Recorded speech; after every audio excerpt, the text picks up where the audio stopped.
जय हिंद दोस्तों, जिसका बेसब्री से इंतजार था गजट नोटिफिकेशन। जी हाँ दोस्तों, यूपीएस गजट नोटिफिकेशन जो कि आ चुका है।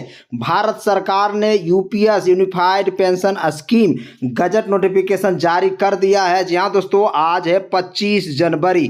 जी हाँ दोस्तों, जैसा कि देख रहे हैं यहाँ पर भारत सरकार, भारत का राजपत्र यानी कि आप देख रहे हैं यहाँ पर देख सकते हैं यूपीएस गजट नोटिफिकेशन वित्त मंत्रालय के द्वारा जारी किया गया है। जी हाँ दोस्तों, यानी कि नई दिल्ली 24 जनवरी 2025 को ही। जी हाँ दोस्तों, जैसा कि देख रहे हैं यूपीएस का गजट नोटिफिकेशन आ चुका है। हम पूरा लाइन बाय लाइन दिखाएंगे कि इस यूपीएस गजट नोटिफिकेशन में भारत सरकार ने क्या कुछ दिया है पेंशन वाले कर्मचारियों के लिए। जी हाँ दोस्तों, जैसा कि देख पा रहे हैं वित्त मंत्रालय आर्थिक कार्य विभाग दिनांक 22 दिसंबर 2003 की अधिसूचना संख्या आप देख सकते हैं। वित्त मंत्रालय की 31 जनवरी 2019 की अधिसूचना संख्या भी देख सकते हैं।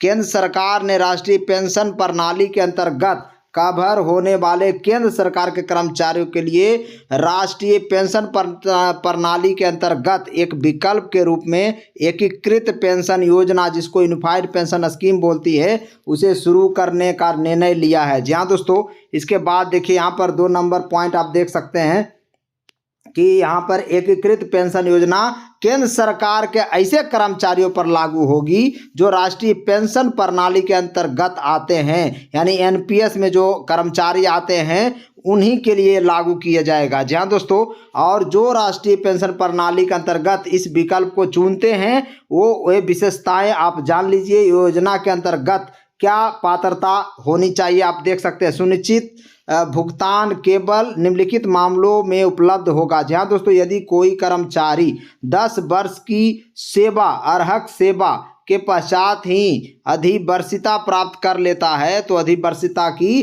तारीख से शुरू हो जाएगी। जी हाँ दोस्तों, जैसा कि देख रहे हैं ख में AFR 56 जो केंद्रीय सिविल सेवा वर्गीकृत नियंत्रण अपील नियम 1965 के अंतर्गत कोई नहीं है, यानी प्रावधानों के अंतर्गत एक कर्मचारी को सेवानिवृत्त करने के मामले में सरकार द्वारा ये पे तारीख से ही, जी हाँ दोस्तों, लागू होगा। यानी कि आप देख सकते हैं 25 वर्ष की न्यूनतम अर्हक सेवा जो 25 साल पूरा करेंगे तभी जाके स्वैच्छिक सेवानिवृत्ति के मामले में यदि सेवक, जी हाँ दोस्तों, अधिवर्षिता एक जारी रहती है तो तारीख से, यानी कि जब आप सुपरन्यूएशन होंगे, जब आपका रिटायरमेंट होगा 60 साल में, तभी जाके आपका पेंशन का पूरा लाभ ले पाएंगे। जी हाँ दोस्तों, जिसे सेवा से हटने या बर्खास्तगी या कर्मचारी के इस्तीफे के मामले में सुनिश्चित भुगतान उपलब्ध नहीं होगा। जी हाँ दोस्तों, यानी कि सेवा से हटाने पर, यानी सरकार के द्वारा हटाया जाएगा या बर्खास्तगी होगी या फिर कर्मचारी खुद इस्तीफा दे देगा तो उस केस में यूपीएस लागू नहीं होगा। ऐसे मामले में एकीकृत पेंशन योजना का विकल्प लागू नहीं होगा। जी हाँ दोस्तों, बहुत कड़ा नियम लागू किया गया भारत सरकार के द्वारा। यहाँ पर देखिए योजना के अंतर्गत क्या लाभ मिलेगा। जी हाँ दोस्तों, योजना के अंतर्गत जो सुनिश्चित भुगतान है अधिसूचना में उल्लेखित अन्य शर्तों का अधीन और नियमानुसार होगा। जी हाँ दोस्तों, का नंबर में देखिए क्या लिखा है कि पूर्ण सुनिश्चित भुगतान की दर सेवानिवृत्ति के तुरंत पहले 12 महीना औसत मूल वेतन की 50% होगा। यानी आपको पता होगा जब अंतिम साल में आप नौकरी कर रहे होंगे उसका 12 महीने का एवरेज निकाला जाएगा, उसका 50% पेंशन दिया जाएगा। पूर्ण सुनिश्चित भुगतान न्यूनतम 25 वर्ष जब आप सेवा करेंगे तभी मिलेगा। जी हाँ दोस्तों, ये भी कड़ा नियम है। जो इसके अलावा ख नंबर में देख सकते हैं कम अर्हक सेवा अवधि के मामले में अनुपातिक भुगतान स्वीकार होगा। यानी कि मान लीजिए कोई सेवा 24 साल किया हो तो 48% उसको मिलेगा पेंशन।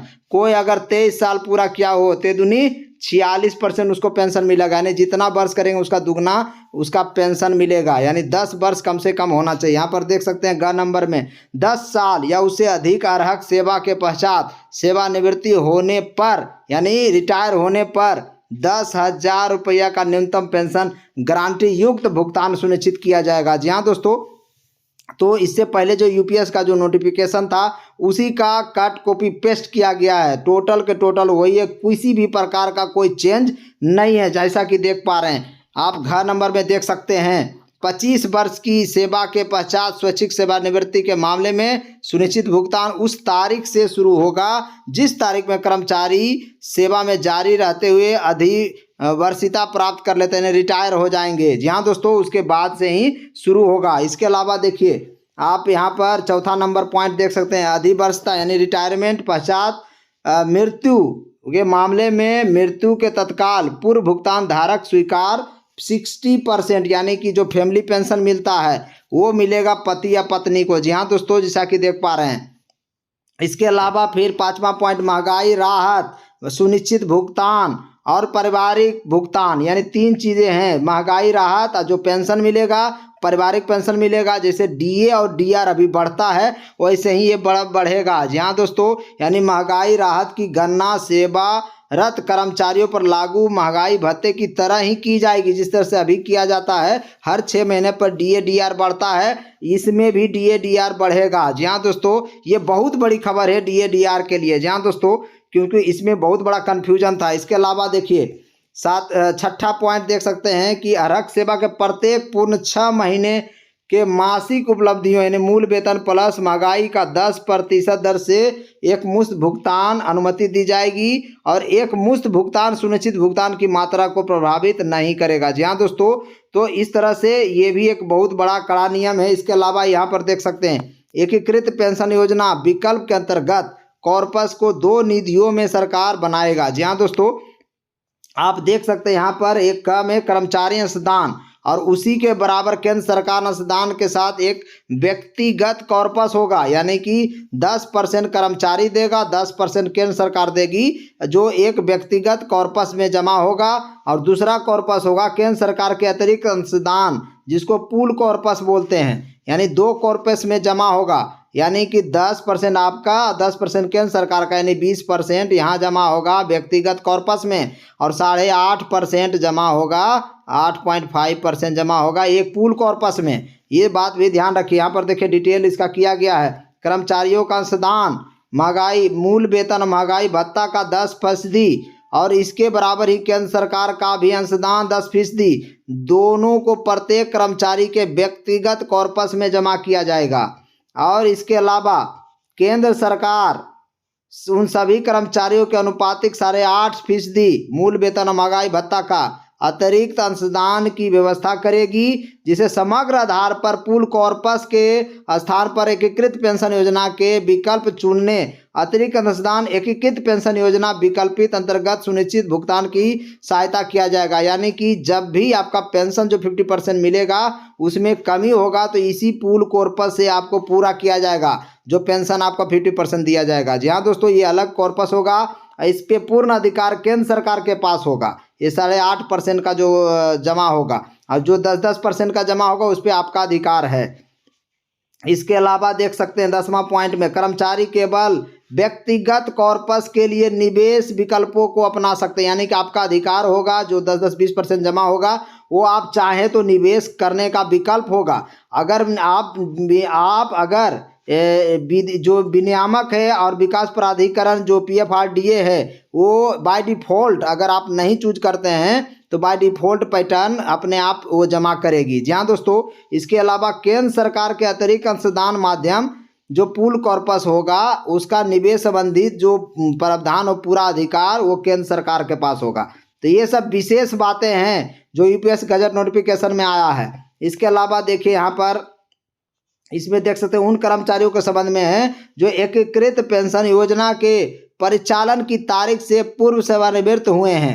जी हाँ दोस्तों, यानी वैसे कर्मचारी जिसकी सूचना मान लीजिए आज का तारीख है 25 जनवरी है, तो इसकी सूचना 24 जनवरी को वहीं प्रकाशित की गई है यूपीएससी गजट नोटिफिकेशन। आज से पहले जो लोग रिटायर हुए हैं वो चाहेंगे तो यूपीएस अडॉप्ट कर सकते हैं और सारा पैसा जो एनपीएस में कटा है यूपीएस में आ जाएगा। वो एडॉप्ट करेंगे तो उसका टॉपअप राशि उपलब्ध कराने का तंत्र निर्धारण करेगा। जी हाँ दोस्तों, PFRDA ये काम करेगा।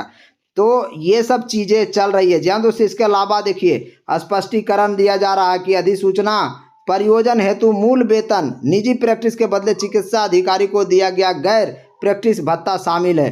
एकीकृत पेंशन योजना में विकल्प परिचालन आने की प्रभावी तारीख से राष्ट्रीय पेंशन प्रणाली के अंतर्गत केंद्र सरकार के विद्यमान कर्मचारियों के साथ साथ केंद्र सरकार के भावी कर्मचारी राष्ट्रीय पेंशन प्रणाली के अंतर्गत एकीकृत पेंशन योजना का विकल्प चयन कर सकते हैं। जी हाँ दोस्तों, यानी जितने भी एनपीएस कर्मचारी है वो इसको एकीकृत पेंशन योजना को विकल्प को चूज कर सकता, लेकिन वापस नहीं आ सकता। देखिए यहाँ पर देख सकते हैं, यदि कोई कर्मचारी एकीकृत पेंशन योजना यानी कि यूपीएस लेता है, चयन करता है, तो इसके सभी निर्धारण और शर्तों को अपनाया गया माना जाएगा और एक बार चुनने के बाद अंतिम विकल्प होगा, अंतिम होगा। सोच लीजिए, वापस नहीं आ सकते हैं। यूपीएस अडॉप्ट कर लिए तो यूपीएस में ही आपको रहना पड़ेगा।